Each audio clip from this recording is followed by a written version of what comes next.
किसी व्यूअर ने हमसे ये पूछा है कि जो स्पाइसी फूड होता है उसकी वजह से पेट में अल्सर्स हो जाते हैं। मेरे घर में सब यही बोलते हैं। तो ऐसा बिल्कुल नहीं है कि आपके पेट में सिर्फ और सिर्फ स्पाइसी फूड की वजह से अल्सर्स हो रहे हैं।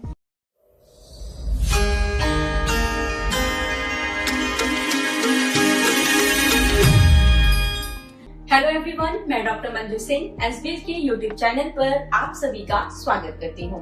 जैसा कि आप सबको पता है, हमारे यूट्यूब चैनल पर डाइजेस्टिव हेल्थ सीरीज चल रही है। सो इस दौरान हमारे व्यूअर्स ने हमसे कुछ प्रैक्टिकल क्वेश्चंस किए हैं, तो हम चाहते हैं कि हम उनका आंसर करें।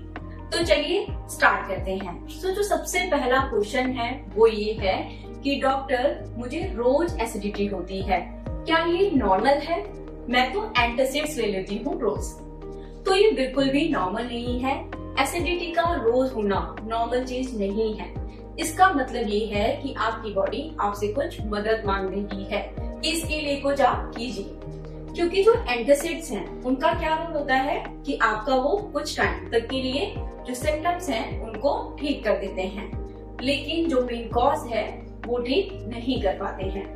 तो सबसे पहले तो हमें इस प्रॉब्लम के लिए आपका कॉज जानना जरूरी है, क्योंकि जो आपका एसिडिटी है उसके मल्टीपल रीजंस हो सकते हैं। जैसे कि आप लेट नाइट तक खाना खा रहे हैं, आपकी जो डाइट है वो बैलेंस्ड नहीं है। कभी आप सुबह खा रहे हैं, कभी आप शाम को खा रहे हैं। हो सकता है आपको काफी ज्यादा स्ट्रेस हो सकता है आप चाय और कॉफी का सेवन बहुत ज्यादा कर रहे हैं, या ये भी हो सकता है कि आपके पेट में इन्फेक्शन है या फिर अल्सर्स हो सकते हैं। तो सबसे इजी तरीका ये है, यदि आपको एसिडिटी 7 या 10 दिन से लगातार बनी हुई है और वो ठीक नहीं हो रही है, तो इसके लिए आप अपना प्रॉपर चेकअप कराएं। हमारा नेक्स्ट क्वेश्चन है कि जो गैस और जो स्टमक पेन है वो सेम ही होता होगा ना?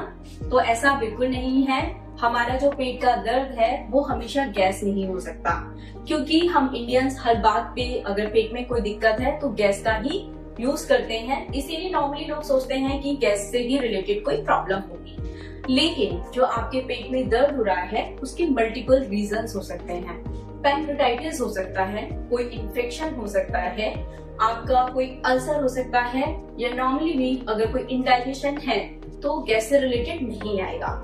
यदि आपके पेट के दर्द की वजह से आप रात में जाग रहे हो, सही से नींद पूरी नहीं हो पा रही है, या फिर जो आपका डेली रूटीन है वो डिस्टर्ब हो रहा है, तो इसका मतलब ये है कि आपकी बॉडी आपको सिग्नल दे रही है कि आप प्रॉपर एग्जामिनेशन कराएं। नेक्स्ट क्वेश्चन है कि डॉक्टर, मुझे कॉन्स्टिपेशन है, क्या मैं बस फाइबर बढ़ा लूं? तो ऐसा नहीं है, क्योंकि यदि किसी को IBS यानी कि इरिटेबल बबल सिंड्रोम है, अगर वो अपना फाइबर बहुत ज्यादा बढ़ा देगा तो उसकी दिक्कत बढ़ जाएगी। यदि आपको कॉन्स्टिपेशन है तो सबसे पहले तो आपको उसका कॉज जानने की जरूरत है। आप अपना यदि फाइबर बढ़ाना चाहते हैं तो उसे धीरे धीरे बढ़ाइए, क्योंकि इसके अदर कॉजेस भी हो सकते हैं। हो सकता है आप पानी कम पी रहे हैं, तो आपको अपना पानी बढ़ाने की भी जरूरत है साथ में। हो सकता है आपका स्ट्रेस है, आप कोई ऐसी तरीके की मेडिकेशन ले रहे हैं जिसकी वजह से कॉन्स्टिपेशन आपका बढ़ रहा है।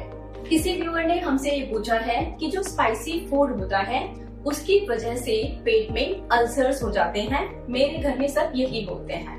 तो ऐसा बिल्कुल नहीं है कि आपके पेट में सिर्फ और सिर्फ स्पाइसी फूड की वजह से अल्सर्स हो रहे हैं। इसका जो रीजन है वो मेन है H. pylori इन्फेक्शन, या फिर आप कुछ इस तरीके की मेडिकेशंस ले रहे हो जैसे कि आइबुप्रोफेन वगैरह हो गया, उसकी वजह से भी पेट में अल्सर्स हो जाते हैं। सो इसके लिए आपको प्रॉपर अगेन डाइट की ही रिक्वायरमेंट है कि आप फाइबरस डाइट लें और एक हेल्दी डाइट लें। अगला सवाल है कि डॉक्टर, मेरा पेट हर रोज फूलता है, तो ये सिर्फ गैस ही होगी ना? तो ऐसा नहीं है। अगर आपका पेट हर रोज फूल रहा है तो उसका मतलब कुछ गड़बड़ है। जरूरी नहीं है कि वो गैस होगी। इसके मल्टीपल रीजंस हो सकते हैं, जैसे कि जो आपका फूड इंटॉलरेंस है, किसी किसी को मिल्क सूट नहीं करता है, ग्लूटेन की प्रॉब्लम हो जाती है, या इसके अलावा जो आपका स्ट्रेस है, कॉन्स्टिपेशन है, कोई आप मेडिसिन ले रहे हो, वो भी एक रीजन हो सकता है। तो सिर्फ ये कहना कि मेरा पेट जो फूल रहा है वो गैस ही है, ये कहना बिल्कुल गलत होगा। इसके लिए अगेन आपको एग्जामिनेशन की जरूरत है। आप अपने नजदीकी डॉक्टर से अवश्य मिलें और एक फिजिकल एग्जामिनेशन कराएं और जो भी एप्रोप्रिएट लेबोरेटरी टेस्ट होते हैं उनको जरूर कराएं।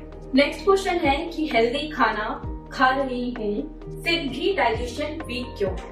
आपका जो डाइजेशन है वो मल्टीपल फैक्टर्स पे डिपेंड करता है, जैसे कि यदि आपकी नींद पूरी नहीं है तब भी आपका डाइजेशन खराब हो सकता है, यदि बहुत ज्यादा स्ट्रेस है तब भी डाइजेशन खराब हो सकता है, यदि आप पानी बहुत कम मात्रा में ले रहे हैं तब भी आपका डाइजेशन खराब हो सकता है, चाहे आप कितनी भी परफेक्ट डाइट ले लीजिए। तो सबसे इम्पोर्टेंट है इसको ठीक करने के लिए कि आप अपना स्ट्रेस, नींद पूरी ठीक से हो और आप पानी भी ठीक मात्रा में पिए, तो आपका जो डाइजेशन है वो परफेक्ट रहेगा, जो आप डाइट ले रहे हो वो भी परफेक्टली काम करेगी। अगला सवाल है कि क्या मैं अगर रोज पानी पीती हूँ तो जो मेरा डाइजेशन है वो ठीक रहेगा? तो ऐसा बिल्कुल भी ठीक नहीं है। हाँ, यदि आप अपना पानी की अमाउंट बढ़ाते हो तो आपका जो डाइजेशन है वो स्मूथ रहेगा, लेकिन अगर आपको इंडाइजेशन है, आपने पानी बढ़ा दिया है, फिर भी आपकी चीजें ठीक नहीं है, तो इसका मतलब ये है कि कोई और कॉज है। उसे फाइंड आउट करने के लिए हमें और कुछ एग्जामिनेशन की जरूरत है। तो ये हमारे कुछ ऐसे सवाल थे जो कि हमें लगा कि हर किसी की प्रॉब्लम हो सकती है और उनके एक एप्रोप्रिएट आंसर देने की कोशिश की गई है। लेकिन इससे हमें ये समझ में आता है कि एट द एंड अगर आपको इंडाइजेशन है या फिर आपके डाइजेस्टिव सिस्टम में कोई भी प्रॉब्लम है, अगर वो ठीक नहीं हो रही है कुछ दिनों में, तो आपको उसका कॉज फाइंड आउट करने की जरूरत है। तभी आप अपना डाइजेस्टिव सिस्टम जो है हेल्दी कर सकते हो। इसका मतलब ये हुआ, कॉज को आप फाइंड आउट करो, then you will have a solution. यदि आपके पास और भी क्वेश्चंस हैं तो आप हमें कमेंट सेक्शन में लिख सकते हैं। हम आपके क्वेश्चंस का आंसर अवश्य करेंगे। धन्यवाद।